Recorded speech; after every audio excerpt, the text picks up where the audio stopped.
घोटन की मम्मी चावा बन गुलो ले आवा जाए के देर होता।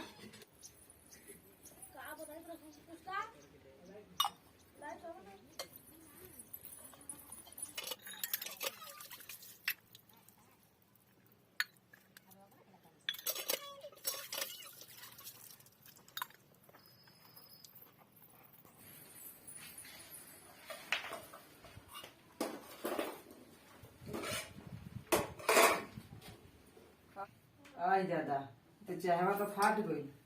अब तो डांट खाए के पड़ी। एक ऐसी तनी तनी बातें गुस्सा जानी।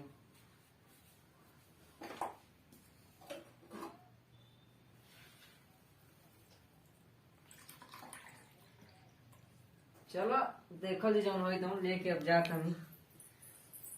पत्नी से चाय फटी, हुआ पति से झगड़ा, पत्नी ने भाग चली मायके। हवा कैसन बा हो?